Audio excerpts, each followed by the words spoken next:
नमस्कार, बहुत स्वागत है आपका हमारे छत्तीसगढ़ के इस बुलेटिन में। मैं हूं आपके साथ ऋतु ज्ञानवानी। सबसे पहले बात दिल्ली के सीएम विष्णुदेव साय प्रेजेंटेशन देने वाले हैं। बता दें, प्रधानमंत्री नरेंद्र मोदी के सामने ये प्रेजेंटेशन देंगे। राष्ट्रीय अधिवेशन के दौरान प्रस्तुति होगी। छत्तीसगढ़ में पूरी हुई मोदी की गारंटी पर भी प्रेजेंटेशन दिया जाएगा। अब तक आधा दर्जन गारंटियां पूरी हो चुकी हैं और इसी को लेकर के प्रेजेंटेशन दिया जाएगा। सीएम साय इस दौरान मौजूद रहेंगे। पीएम मोदी के सामने प्रेजेंटेशन देंगे सीएम साय। बड़ा ही महत्वपूर्ण दिन, बड़ी संख्या में दिग्गज पहुंचे हैं दिल्ली और ये बैठक मंथन चल रहा है, महामंथन चल रहा है, जिसमें जीत का मंत्र तो दिया ही जा रहा है, साथ ही साथ फीडबैक भी लिया जा रहा है कि अब तक क्या क्या काम हुए, कौन कौन सी गारंटियां पूरी हुई, जो गारंटियां दी गई थी वो कौन कौन सी गारंटियां पूरी हुई हैं, कितना लोगों को लाभ मिला है, इसके बारे में भी फीडबैक लिया जाएगा। प्रेजेंटेशन सीएम साय देंगे इस बैठक में। प्रधानमंत्री नरेंद्र मोदी के सामने प्रेजेंटेशन सीएम साय के द्वारा दिया जाएगा। साथ ही साथ बड़ा ही महत्वपूर्ण दिन है, चूंकि बैठक भी होने वाली है। जीत का मंत्र भी पीएम के द्वारा दिया जाएगा। आगामी चुनावों को देखते हुए बेहद ही खास ये बैठक है, चूंकि प्रेजेंटेशन भी देना है। जीत का मंत्र पीएम के द्वारा दिया जाएगा, इसीलिए दिग्गजों का जमावड़ा दिल्ली में लगा है। दिल्ली में दरबार लगी है, जहां पर जीत का मंत्र दिया जाएगा कि आखिर किस रणनीति के तहत आगे बढ़ना है, क्योंकि समय ज्यादा बचा नहीं है चुनावों में, और आगे कैसे जाना है, किन किन रणनीतियों पे काम करना है। ये तमाम वो पहलू होंगे जिन पर मंत्र प्रधानमंत्री नरेंद्र मोदी द्वारा दिया जाएगा सीएम साय के साथ साथ जो दिग्गज उनके साथ पहुंचे हैं उनको। उससे पहले प्रेजेंटेशन लिया जाएगा कि जो जो योजनाएं थी उनसे लोग लाभान्वित कैसे हुए कि नहीं हुए, और कौन कौन सी योजनाओं का लाभ लोगों को मिला, गारंटियां कौन कौन सी पूरी हुई, किस तरह से पूरी हुई। इन सभी तमाम पहलुओं पर प्रेजेंटेशन सीएम साय आज देने वाले हैं। प्रधानमंत्री नरेंद्र मोदी के सामने ये प्रेजेंटेशन देंगे। उसके बाद जीत के मंत्र की शुरुआत होगी।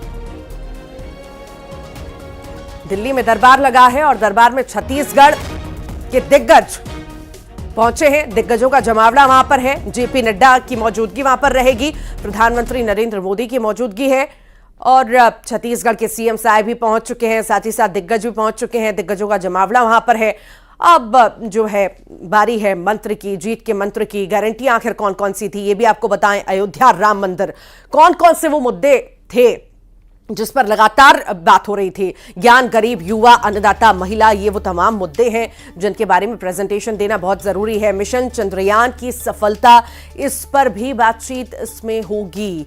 साथ ही साथ रक्षा क्षेत्र की उपलब्धियां, क्या क्या उपलब्धियां इसमें हासिल की हैं, इस पर भी बातचीत होगी। महिला आरक्षण की चर्चा भी इस बैठक में होगी। बता दें, अब की बार 400 पार का नारा बीजेपी लगातार लगा रही है और इसी बीच बैठकें जो है लगातार होंगी। ज्यादा जानकारी के लिए हमारे साथ सहयोगी आकाश शुक्ला रायपुर से जुड़ गए, उनसे जानकारी लेंगे। आकाश, दिग्गजों का जमावड़ा दिल्ली में लग चुका है, दिल्ली में दरबार लग चुका है, प्रेजेंटेशन तो होगा ही होगा, साथ ही साथ जीत का मंत्र भी पीएम द्वारा दिया जाएगा। जी बिल्कुल, आने वाले समय में लोकसभा चुनाव है जो जल्द ही होने हैं।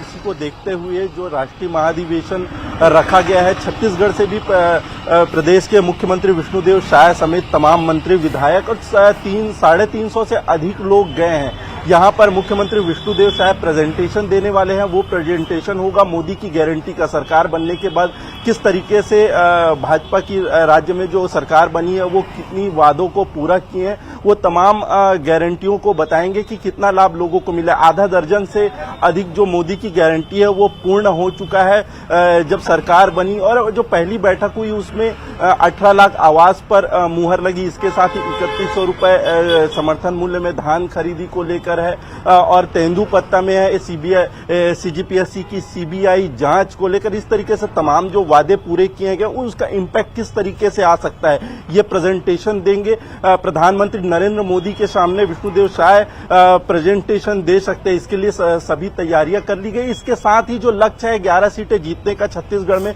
उसका भी मंत्र मिलेगा। संगठन यहाँ पे स्थिति की भी जानकारी लेगा कि क्या स्थिति है, क्योंकि अभी लगातार अभियान चल रहा है भाजपा की तरफ से। लोकसभा चुनाव को देखते हुए गांव चलो अभियान चलाया जा रहा है। इसके अलावा भी कई समितियां बनाई गई है, जिसके माध्यम से डोर टू डोर प्रचार किया जा रहा है। ऐसे तमाम जो ये अभियान है जो वो लोकसभा चुनाव को देखते हुए चल रहा है, तो इसका इम्पैक्ट भी नजर आएगा और 11 सीटें जीतने का जो लक्ष्य है उसकी भी लौटेंगे आपके पास। दिल्ली का भी रुख कर लेते हैं। सहयोगी अनूप गुप्ता हमारे साथ जुड़ गए हैं। अनूप, दिल्ली में जमावड़ा और छत्तीसगढ़ पे फोकस बीजेपी का बहुत ज्यादा है। 11 की 11 सीटें जीतने का दावा भी बीजेपी कर रही है। आज खास ये बैठक दिग्गजों के साथ, आखिर कौन कौन से दिग्गज उसमें शामिल हैं और मंत्र जो दिया जाएगा कितना महत्वपूर्ण ये मंत्र होगा जीत का? देखिए, आपको सबसे पहले बता दूं कि राष्ट्रीय पदाधिकारियों की बैठक जो सुबह से चल रही थी वो खत्म हो चुकी है और थोड़ी ही देर के बाद बीजेपी के राष्ट्रीय महासचिव विनोद तावड़े इसी हॉल में आएंगे और यहां पर प्रेस वार्ता करेंगे और बताएंगे कि प्रधानमंत्री नरेंद्र मोदी ने अपने जो राष्ट्रीय पदाधिकारी है उनको क्या क्या मंत्र दिए हैं। देखिए, लोकसभा चुनाव की तैयारियों को लेकर के ये कह सकते हैं कि आज के बाद से जो है इनका जो कैंपेन है वो उसकी आधिकारिक शुरुआत हो जाएगी। देखिए, 3:30 बजे से महाधिवेशन की शुरुआत होगी राष्ट्रीय अध्यक्ष जेपी नड्डा के संबोधन के साथ और उसके बाद कल प्रधानमंत्री नरेंद्र मोदी का संबोधन होगा। प्रधानमंत्री नरेंद्र मोदी अपने कार्यकर्ताओं को, अपने नेताओं को साफ तौर से एक मूल मंत्र दे देंगे और दूसरी बात है, एक दशा और दिशा भी प्रधानमंत्री नरेंद्र मोदी के तरफ से तय कर दी जाएगी कि इस बार बीजेपी किन मुद्दों को लेकर के और क्या इनका एजेंडा रहने वाला, ये सारी बातों का प्रधानमंत्री की तरफ से कार्यकर्ताओं को संबोधन होगा। दूसरी तरफ बता दूं कि 2 प्रस्ताव भी इस राष्ट्रीय महाधिवेशन में आने वाले हैं, जिसमें पहला प्रस्ताव जो है वो विकसित भारत मोदी की गारंटी नाम से होगा, जिसमें जो 10 सालों का जो कामकाज है, जो योजनाएं गरीबों किसानों के लिए सरकार ने दी है उस पर वो उस प्रस्ताव में फोकस होगा। और दूसरा राम मंदिर जो एक बड़ा है, क्योंकि देखिए जिस तरह से इसी तरह की बैठक में राम मंदिर बनाने को लेकर के एक बड़ा प्रस्ताव लाया गया था कार्यकारिणी की बैठक में, वो आज चूंकि मूर्त रूप ले चुका है, मूर्त रूप हो चुका है, प्रधानमंत्री नरेंद्र मोदी ने खुद प्राण प्रतिष्ठा की है, तो उस पर भी एक प्रस्ताव इस बैठक में लाया जाएगा और फिर सबकी निगाहें जो होगी वो आखिरी प्रधानमंत्री नरेंद्र मोदी जब इस बैठक के आखिर में उनका संबोधन होगा तो ये तय हो जाएगा कि बीजेपी किन किन मुद्दों को लेकर के चुनाव में जाने वाली है। ठीक। बहुत बहुत शुक्रिया आप दोनों का ही जानकारी को साझा करने के लिए। और चलिए आगे बढ़ते हैं, रायपुर से बड़ी खबर का जिक्र करते हैं। एक हफ्ते में हिट एंड रन का दूसरा ये मामला सामने आया है। तेज रफ्तार कार ने अधेड़ को रौंद दिया है। इलाज नहीं मिलने से अधेड़ की मौत हो गई। मरीन ड्राइव के सामने यह हादसा होना बताया जा रहा है। चालक कार समेत 4 फरार हुए हैं। 4 दिन पहले भी मरीन ड्राइव पर हिट एंड रन की यह घटना सामने आई थी। एक बार फिर से हिट एंड रन का यह मामला सामने आया है, जिसमें अधेड़ को रौंद दिया गया, जिसके बाद इलाज नहीं मिल पाया बुजुर्ग को और उसकी मौत हो गई।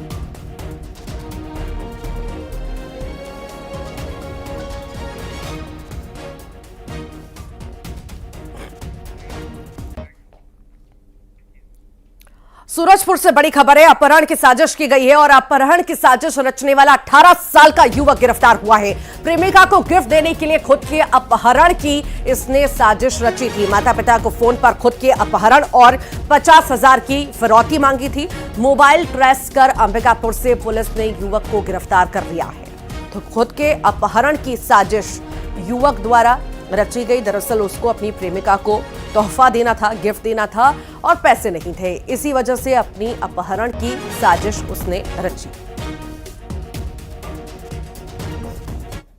इन्होंने ये झूठी कहानी रच करके अपहरण का रूप दे दिया। पूछताछ में एक मामला फर्जी पाया गया है, लड़का द्वारा छल किया गया है। क्या कार्रवाई की गई? इसमें अब उसके खिलाफ में पूछताछ बाद उनके द्वारा छल किया गया है, उसके खिलाफ विधि सम्मत वैधानिक कार्रवाई की जाएगी। दंतेवाड़ा से बड़ी खबर का जिक्र करेंगे। डीआरजी बस्तर फाइटर्स टीम और सीआरपीएफ की नक्सलियों से मुठभेड़ हुई है। दरभा डिवीजन और पश्चिम बस्तर डिवीजन के शीर्ष नक्सलियों के होने की सूचना मिली थी। गमपुर गांव के पास नक्सलियों ने सुरक्षा बलों पर फायरिंग भी की। जवानों की जवाबी कार्रवाई से नक्सली भाग खड़े हुए। सर्चिंग के दौरान 2 बंदूक, बम, बीजीएल सेल 3 टिफिन बम सहित बड़ी मात्रा में विस्फोटक सामग्री बरामद हुई है। अतिरिक्त पुलिस अधीक्षक और के बर्मन ने मुठभेड़ की पुष्टि भी कर दी। सर्च अभियान हेतु रवाना हुए थे कि दिनांक 16 फरवरी की सुबह जैसे ही डीआरजी बस्तर फाइटर की टीम नंबर 4 एवं सीआरपीएफ 230 एरियन प्लाटून गमपुर गांव के पास पहुंचे थे, तभी नक्सलियों ने सुरक्षा बलों को नुकसान पहुंचाने के उद्देश्य से उन पर अंधाधुंध फायरिंग किया। सुरक्षा बलों ने भी आत्मसुरक्षा में जवाबी कार्रवाई किया। सुरक्षा बलों को भारी पड़ता देख नक्सली वहां से भाग खड़े हुए। उसके पश्चात आसपास के एरिया में सघन सर्च करने पर 2 नग भरमार बंदूक, 1 क्लेमोर बम, 3 नग टिफिन बम, 2 नग बीजीएल का सेल एवं डेटोनेटर वायर एवं अन्य नक्सल सामग्री मौके से बरामद हुई। और ज्यादा जानकारी के लिए सहयोगी दिनेश गुप्ता दंतेवाड़ा से हमारे साथ लाइव जुड़ गए हैं। दंतेवाड़ा से दिनेश जुड़ गए। दिनेश, लगातार कायराना करतूतें नक्सलियों के सामने आती हैं। एक बार फिर से हमने देखा कि मुठभेड़ हुई है, कल भी तस्वीर हमने देखी थी मुठभेड़ की। आखिर अभी भी क्या सर्चिंग ऑपरेशन जारी है और जो सामग्री बरामद हुई है क्या क्या है उसमें, और क्या किसी के नक्सली के मारे जाने की भी खबर है? जी, मैं आपको बता दूं, जब से भारतीय जनता पार्टी की सरकार आई है नक्सली मूवमेंट को तेज कर दिया है। जो एंटी नक्सल ऑपरेशन है वो एकदम से तेजी पे है और कहीं ना कहीं जो डिप्टी सीएम का भी बयान है कि नक्सली बैकफुट पर हैं और अगर वो चाहते हैं कि वार्ता करें तो हम शांति वार्ता भी करने को तैयार है। पर नक्सलियों की जो करतूतें है वो दिन ब दिन तेज होती जा रही है। ये देखने को मिल रहा है कि कहीं आईडी लगा रहे हैं, कहीं पर मुठभेड़ हो रही है। और इसी कड़ी में गमपुर के जंगलों में कुछ बड़े शीर्ष के नेता, दरबार डिवीजन, बस्तर डिवीजन के कुछ शीर्ष के नेता, नक्सली नेता की होने की खबर थी, जो सर्चिंग पे निकले जवानों के साथ मुठभेड़ हुई। जैसे ही सुरक्षा बल गमपुर के जंगलों में पहुंचे, नक्सलियों ने अपने एक तरफा धावा बोल दिया और गोलीबारी चालू कर दी, जिससे दोनों तरफ से लगभग आधे घंटे गोलीबारी चली। इस खबर को सबसे प्राथमिकता से सबसे पहले न्यूज 18 ने दिखाया था, क्योंकि उस समय इसकी आधिकारिक पुष्टि नहीं हुई थी। और मुठभेड़ के बाद में कई नक्सली सामग्री बरामद किए गए हैं, जिसे आर.के. बर्मन अतिरिक्त पुलिस अधीक्षक ने इसकी पुष्टि की है। ठीक, बहुत बहुत शुक्रिया दिनेश जानकारी को साझा करने के लिए। और इधर सुकमा में जवानों ने नक्सली कमांडर हिड़मा और देवा के गांव पर कब्जा कर लिया है। पूर्वती में जवानों ने खोला नया कैंप। ये भी बता दें, एसपी किरण चौहान ने खुद रहकर यहां पर कैंप खुलवाया। नक्सली कमांडर हिड़मा पर 25 लाख रुपए का इनाम भी घोषित है। इनामी नक्सली देवा पर 10 लाख रुपए का इनाम घोषित है। तो जवानों को ये बड़ी सफलता मिली है। और ये भी आपको बता रहे हैं कि ये बड़े बड़े जो नक्सली हैं, कितने कितने का इनाम इन पर जो है घोषित किया हुआ है। जवानों ने नक्सली कमांडर हिड़मा और देवा के गांव पर कब्जा कर लिया है। बड़ी सफलता जवानों की।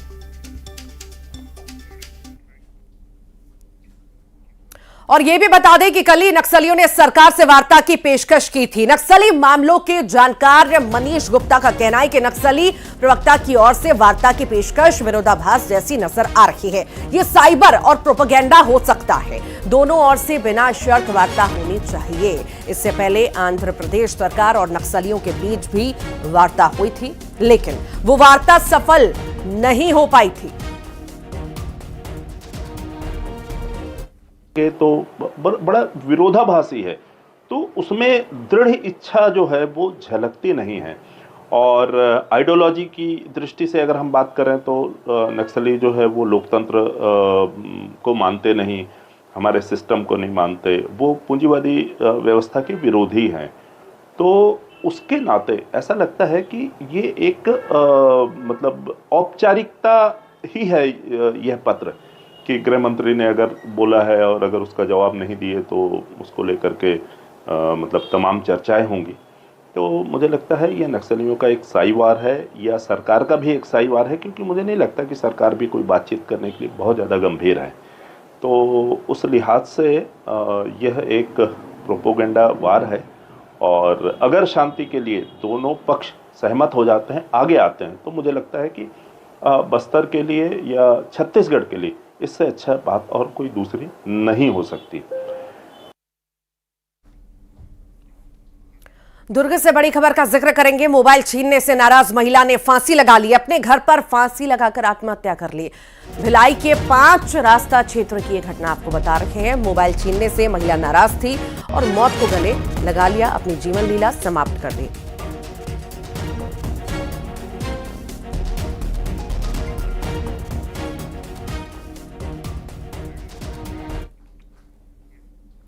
अंबिकापुर में कोयला चोरों पर पुलिस ने शिकंजा कसा है। एसईसीएल के अमेरा खदान में कोयला चोरी का यह मामला सामने आया। 6 ईंट भट्टों से 45 टन कोयला 1,30,000 ईंट जब्त की गई है।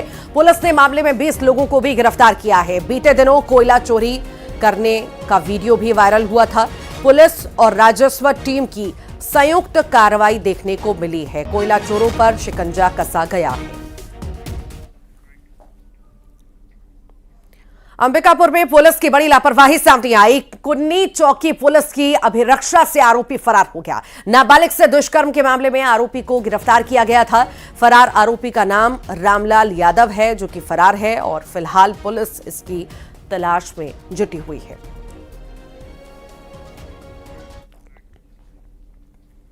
राजनांदगांव में पुलिस आरक्षक हत्या के मामले में 8वां आरोपी गिरफ्तार हुआ है। 8 फरवरी को पुलिस आरक्षक का मर्डर हुआ था। वाहन से कुचलकर हत्या की गई थी और इसमें अब बड़ी सफलता हासिल हुई है। जो आरोपी है, 8वां आरोपी है, उसकी गिरफ्तारी हो गई है।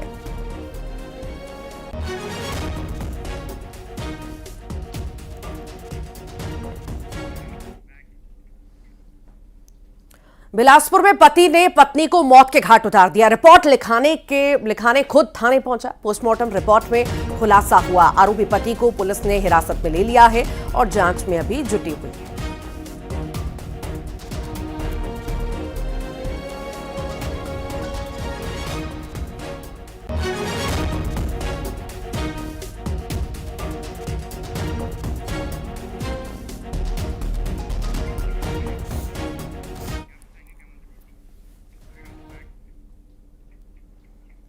और आइए अब देखेंगे टॉप 20। जांजगीर चांपा में देसी शराब पर शिकंजा। पुलिस ने 8 तस्करों को किया